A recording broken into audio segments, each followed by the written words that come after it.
You were the ones that helped me break away the silence, put me on a new path, showed me the guidance. Bad as a kid in the world that I fought, every choice that I made, you showed your support. Remember rapping to my dad, he said I think you should record, sat with papers full of lyrics as he emptied out my drawers. Today we have Spokes. So Spokes, when did you start rapping then? What inspired you to get going? Got into rapping when I was about 10 years old. Heard it on the TV and that. Started writing when I was about 14. Right.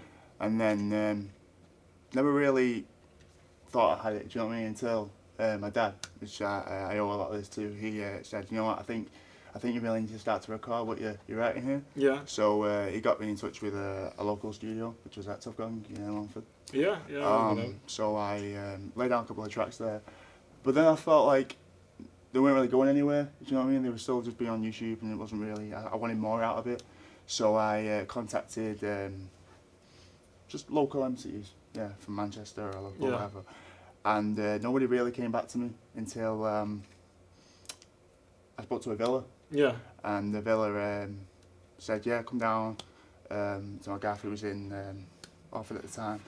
And he just said, yeah, come down and we'll see what we can do. So we started making tracks from there, really. Yeah, I've seen some of your stuff as well. We checked out quite a few of it. I know we saw you perform with the Villa last Christmas as well. So what's been happening since then? I know you put a few tracks out. Well, to be fair, the whole bumper, it's been a whole like a roller coaster ride with the Villa, really. Yeah. Obviously, did the whole Wrapped in Wire, did a couple of battles. And then, even though I didn't win any of them battles, I ended up on People Like Us on BBC Three. Oh, right. Which that was great, I didn't even think it would be me, there was a lot of other great battlers there, and it ended up being me on the TV, do you know what I mean? And that got a lot of, got my name out a lot, especially more into towns, going out on a night out, people come up to you and going, you're the guy I seen on TV, and they're rapping, and all. Yeah. So it's good just getting your name on that. And then for the last about 8 months, I've been working on my album, which is Don't Diss My Ability. Been working on this with a Villa, so this is just finished now, just coming out. Yeah.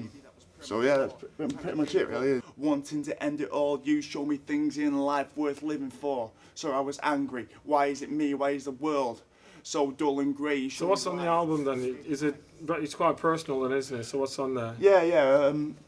It's probably a general thing. So I think the main subject's basically about relationships.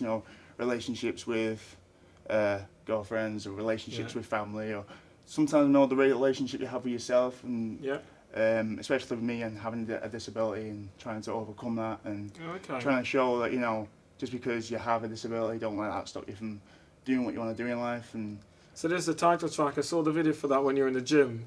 That was quite cleverly done, wasn't it? A Villa helped me with that a lot. So it wasn't going to be the main. It wasn't going to be the original title, but it suited in the end. What I mean? It kind of went like you can have a disability, but you don't have to see yourself as being disabled. You know what I mean? So what are the other standout tracks on there then? I have a track called You Were There. That's basically showing gratitude to my parents for sticking by with me all these years. It's not easy being a parent with someone who has disability. So thank them very much for the support and obviously everything they've done for me so far. So it's very kind of heart-wrenching story. Okay. My tears helped me walk upon my 2 feet. You made sure that I never did without. Gave me more than I deserved. I'm just trying to make you proud. It's no different to you both. I went disabled and never went a day without food on the table. So what's the plans for the rest of the year then, and what's happening next year in 2015? I plan to release a video for You Were There for gratitude from my parents, so that's going to be done. Hopefully to get a photo shoot done as well. And then just hopefully, promote my album and a few gigs and see what goes from there, really. Okay, good. So there's a lot to look forward to. So who do you think you're going to be working with next? And obviously you've done a lot with the Villa. Who do you think you want to work with out there? Particularly some vocalists as well. Love to get involved with Red, Amy Rose, and it'd be nice to work with them. I don't know if Villa's worked with the likes of Phil Povey, hasn't he? Yeah, I love Phil Povey. Yeah, I'd definitely work with him in the future as well. Rappers, obviously, you know, you'd like to work with the big ones. You know what I mean? Yeah, So yeah. you know, it's always an inspiring thing. But you know, it's always nice to whoever wants to jump on. You know, I'm happy. You know, happy to. Okay, wicked. So where are we going to find your album then online?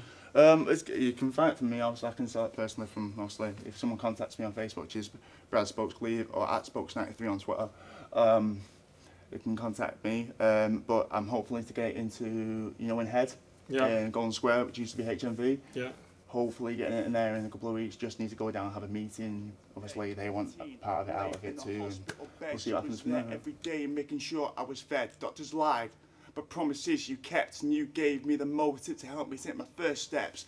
You never stopped to help me reach success. God lost an angel and left me feeling blessed. Days draw closer to handing you that check so you can then retire, no stress on your chest, cause you were there.